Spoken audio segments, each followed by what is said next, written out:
So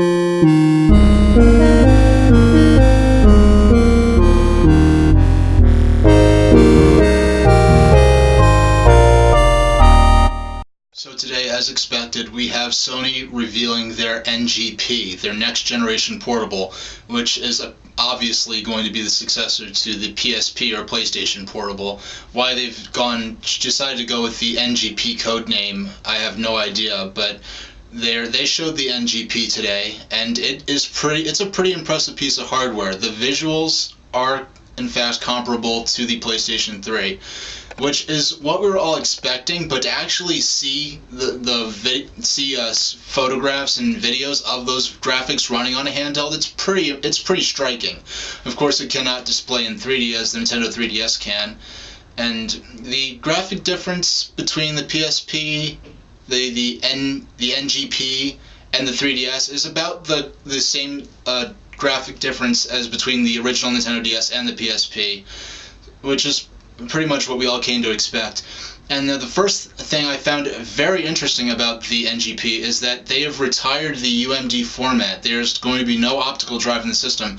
Instead, the NGP will be employing semiconductor-based media for their games at retail. You could also download them, as you could for the last couple of years with the previous PSP platform. And the semiconductor cards, Sony's actually calling them game cards. And if I remember correctly, there was a system that came out about 6 years ago that also used game cards, which at the time was mocked as being backwards and obsolete and pathetic, when clearly optical media was the way to go. And I think the system was the Nintendo DS, and they looked a lot like this. So it's kind of interesting how we've gone from, in 2004, optical media, the UMD, which Sony had high hopes for the UMD format, what they called the UMD Universal Media Disc, even though only the PSP could play them. It was perceived that the optical disc was the high-end way to go for portables, whereas now to use an optical format is, especially a weird proprietary one like the UMD, is sort of seen as sort of a hindrance, a cumbersome, weird thing that really doesn't need to be in a handheld anymore. Similar to how I remember a way back in the early 90s when most modems were external, and then in the late 90s most newer computers had internal modems, and having an internal modem was sort of a sign of having a modern computer, whereas now with broadband most modems once again are big external modems again. So it's sort of funny how the optical media on the PSP has sort of outlived the point in which that was really a good idea or a relevant idea.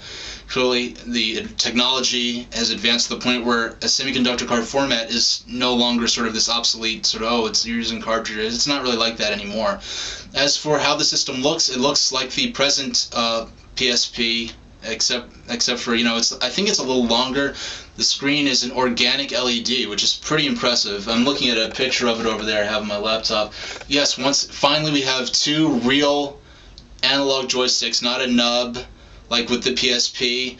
They're real joysticks. They actually stick out of the system like on a 6-axis controller, and there are two of them, which is what people were even saying the 3DS should have had. What I'm really concerned, it looks like if you stick that in your pocket, like they might get stuck on the rim of your pocket, like it might reduce the slim factor of the PSP, of the NGP, as I'm going to continue calling it, because that's what it's officially called right now. A touchscreen on the face of the system. The system's screen will be touch sensitive, but really interesting is that on the back of the system it's taken up by a touchpad. And there was a demo they showed where they were sort of rolling around balls on this field, and where the player's fingers touched the touchpad on the back of the system, it was as though he was sticking his finger beneath the bottom of the ground, sort of deforming it in real time, and using that and rolling his fingers to make sort of hills to roll these balls around. And I would almost call it Nintendo-like. It was very interesting, and it was very novel, which is, Nintendo's been known for technological novelty more so than Sony, especially with portables, so it's interesting to see them trying something like that.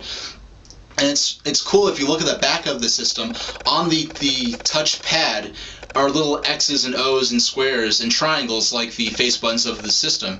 And in a certain way, having a touchpad on the back solves part of the problem that having two screens on the original DS did, whereas with the original DS you could dedicate the entire screen, touchscreen, to having just be for input, without having to sacrifice cluttering the screen and having output on it. Whereas with this, you could have some of those touch-based controls in the back and have them output, without having to sacrifice your screen space. It's going to be interesting to see how games use the touch on the front and the back in conjunction with each other. It's one of those things where I'll have to see what the developers do with it, and it's going to be one of those things where I'll have to try it myself and really feel it for myself. It's another interesting thing is how the original PSP, I had the PSP, I bought the original model at launch day, so I'm pretty sure the newer ones are similar like this. There's on one corner there's a loop where you can hang it around your lanyard, so I'd wear it around my neck. Now both the left and the right have those eye loops on them, which is very interesting. 3G there's going to be 3G in it for mobile gaming and for all sorts of connected features, which is very interesting. It's something that I really probably wouldn't expect them not to have. What other features have they shown?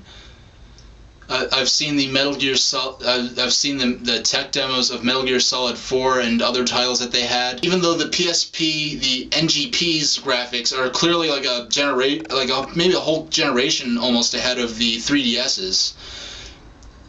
At the same time, the fact that the 3DS can render what it can render, in terms of Metal Gear Solid 3, it's not. Before I said that the gap was the same between the 3DS and the NGP as it was between the original PSP and the 3DS. I mean, the original PSP and the DS. Not quite, actually, now that I'm thinking of it, because they could both render pretty realistic graphics now. It's not past the point where the DS mainly shown it rendering cartoony sort of stylized graphics, and whereas the PSP was better suited to rendering those realistic graphics. It's going to be interesting to see how the graphic difference is sort of perceived, because whereas the 3DS can't render as graphics to the same level as the NGP, at the same time it could render in 3D. So at the same time, it does have an advantage in terms of visual output that the the NGP does not have. And of course, people are going off saying, from the outset, mostly in fanboy land, that little minute corner of the market where fanboy wars actually appear to matter. Oh, the graphics are better than the 3DS. Of course it's going to crush the 3DS immediately. And of course it's just what they said with the original PSP and the DS back in 2004. So, not to say that the outcome is guaranteed to be the same, but a pattern sort of emerges, and to say that the new PSP is going to destroy the DS just because it has better graphics is a pretty foolhardy one to make, in my opinion. So I'm probably not going to end up getting this system, but it's interesting now that the 3DS's more direct competition has revealed its face, and it's apparently going to be out by holiday season 2011, so the 3DS and the NGP will be battling up for shelf space and for to be under the tree this year, in this coming holiday season in the US. So that's going to be very interesting, as I've said, interesting probably far too many times already. What else? Yeah, so that's about everything that I have to say about the NGP, the PSP2, whatever it's going to end up being called. And I expect that both the 3DS and the new PSP will have relative success in their apparent markets, though I do expect the 3DS to ultimately dominate in terms of market share, just as we saw with the previous generation. So that's my take on the new PSP that was revealed today, and thank you very much for watching.